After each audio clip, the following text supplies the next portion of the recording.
Hello, c'est HR, votre chroniqueur. Alors aujourd'hui, je viens de voir Sleeping Dog avec Russell Crowe. Forcément, il faut que je vous en parle.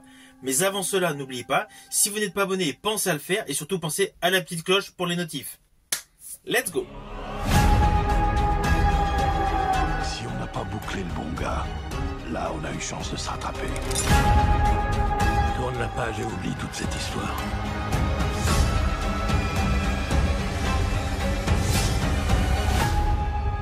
On peut tuer quelqu'un pour un tas de raisons différentes.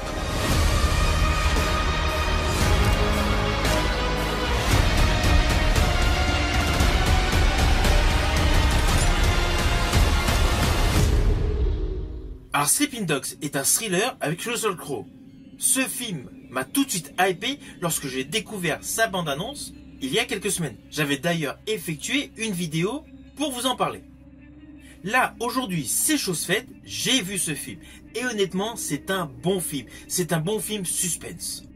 Et l'interprétation de Russell Crowe est comme d'habitude excellente. Mais avant d'aller plus loin sur les détails que j'ai aimés dans ce film, voici le pitch de base. Alors l'histoire de ce film suit un ancien inspecteur de la criminelle ayant pour nom Roy Freeman. Alors ce personnage est interprété par Russell Crowe. Là où le bas blesse, c'est que justement ce personnage Roy Freeman suit un traitement contre la maladie d'Alzheimer. Malgré tout, il est chargé de réexaminer une affaire de meurtre concernant un condamné qui se retrouve dans le couloir de la mort. Oui, sur le fond, on peut se dire pourquoi cet enquêteur, cet ex-enquêteur, rouvre un dossier pour un condamné qui est dans le couloir de la mort.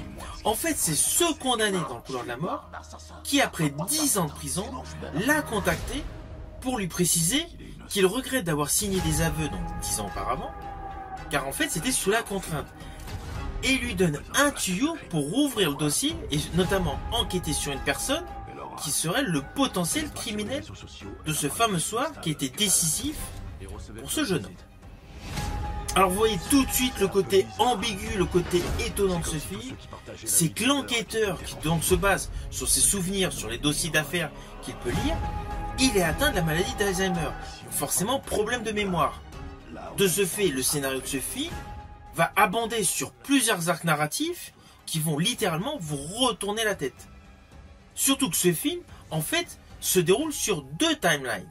Car oui, il y a la timeline actuelle où le personnage Freeman, donc interprété par Russell Crowe, fait une enquête, rouvre le dossier donc et recherche des indices.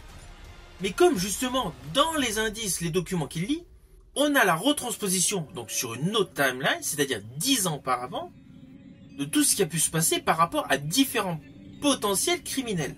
Notamment, nous allons suivre un auteur en manque de reconnaissance, qui est un potentiel criminel.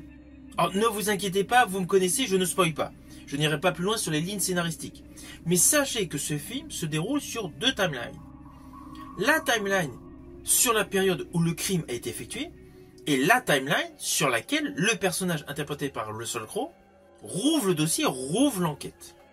Alors oui, assez rapidement au tout début de ce film, on apprend que dans le traitement d'Alzheimer que subit donc le personnage interprété par Russell Crowe, il est soumis à une expérience médicale innovante qui consiste à lui provoquer des stimuli au niveau du cerveau.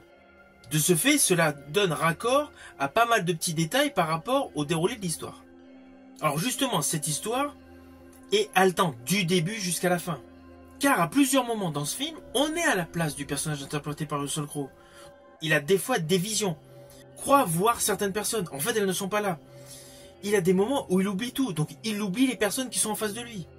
Et justement, la réalisation de ce film nous met vraiment en lieu et place. Alors oui, vous n'allez pas avoir des cadrages stupéfiants, voilà, des effets de zoom, des travelling de folie. Une grosse partie de ce film est tournée sous forme de plans intimistes. Et je rajouterais même qu'il y a certains plans séquences qui pourraient s'apparenter à du théâtre. Dans ce film, il n'y a pas d'utilisation de décors de manière grandiloquente. Néanmoins, vous allez retrouver des effets de style qu'avait jadis utilisé Christopher Nolan avec son film Memento. My wife. That's sweet. Dying. You really want to get this guy, don't you? My wife deserves vengeance. When you find this guy, what are you gonna do? I'm gonna kill him. Il y a pas mal de petits cadrages, de petites scènes qui sont tournés exactement dans le même style. Je ne parle pas uniquement des petits papiers avec les écritures dessus collées un peu partout. Que ce soit sur le frigo, sur les meubles, voilà, les armoires, etc. Voilà, il y a tout un côté de style qui est similaire à Memento, même en termes de colorimétrie. Dès que l'acteur Russell Crowe est chez lui, on a l'ambiance, le granulé de jadis le film Memento. Ainsi, la maladie d'Alzheimer qu'a le personnage de Russell Crowe ajoute de la tension et de l'ambiguïté au film. Surtout que vous allez découvrir qu'il croise plusieurs protagonistes, il a l'impression de les voir pour la première fois, mais en fait il les a déjà vus auparavant. Autre chose inédite dans ce film, c'est la quantité impressionnante de twists. En fait, il y a pléthore de twists. Et ce, à chaque fois, vous découvrez un nouveau protagoniste. Et le pire, c'est que dans ces twists, il y a des twists qui vont être à l'intérieur des mêmes twists. Oui, à un moment, cela peut vous faire perdre un peu le fil. Mais assez vite, on reprend vite le cours de l'histoire. Mais il est évident qu'il ne faut pas être déconcentré. Car justement, les retours de situation s'entremêlent justement avec les perceptions visuelles qu'a le personnage principal, donc Freeman, qui lui-même oublie tout au bout de quelques minutes. Même s'il a beau stimuler son cerveau en faisant des puzzles. Sous couvert d'une histoire simple dans le fond au départ. En fait, c'est une histoire très compliquée.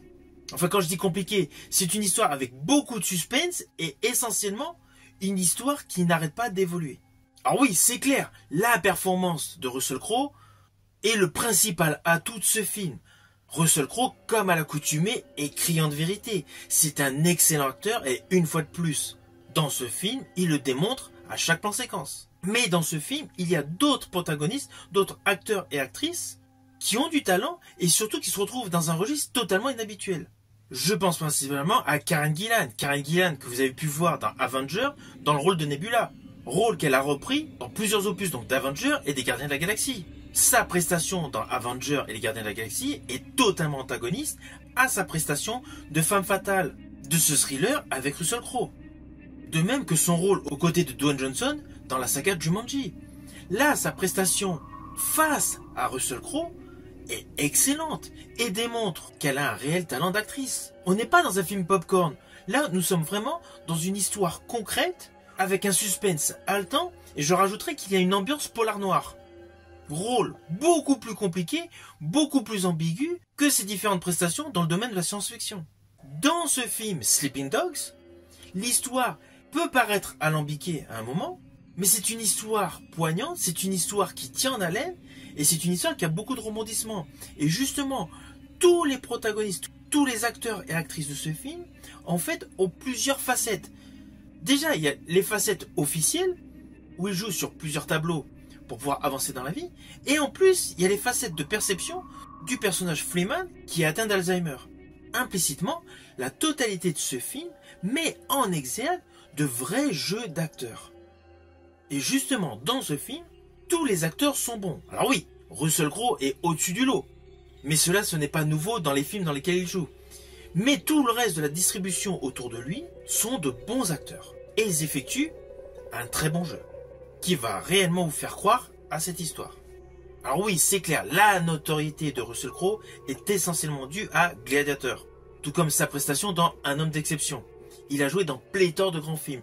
Mais il ne faut pas oublier que tout au long de sa carrière, l'acteur Russell Crowe a souvent joué dans des polars suspense.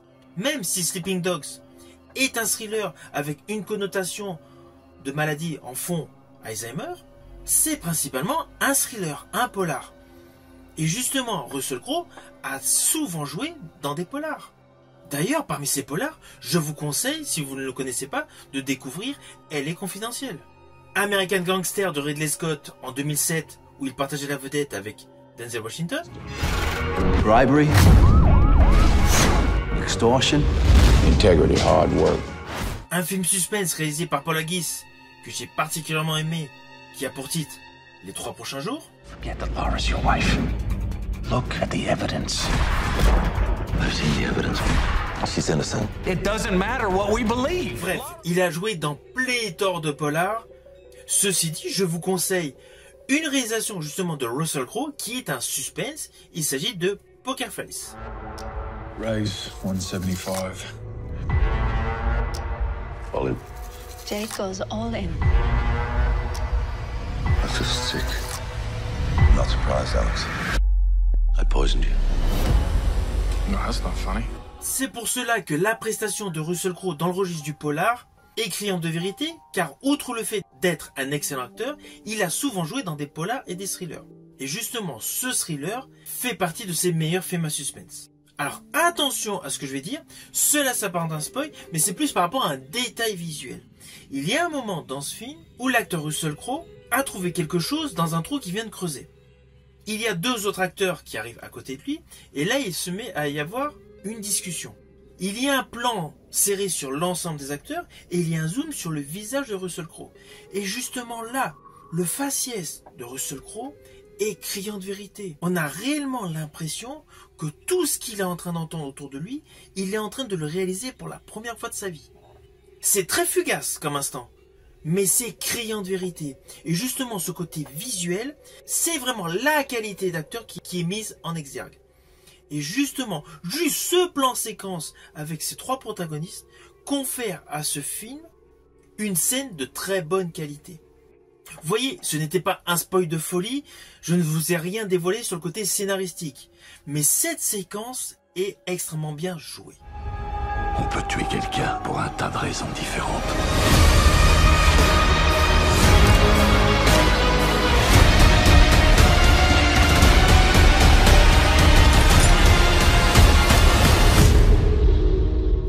Alors au final, naturellement, c'est un film que je vous invite à découvrir. C'est un film totalement innovant et honnêtement, l'idée qu'un ex-flic atteint d'Alzheimer rouvre une enquête pour sauver un homme qui est dans le couloir de la mort, c'est totalement innovant. Je vous invite donc à le découvrir. Si ma vidéo vous a plu, n'oubliez pas, petit pouce vers le haut, pensez au partage. Quant à moi, je vous dis à bientôt pour une prochaine vidéo.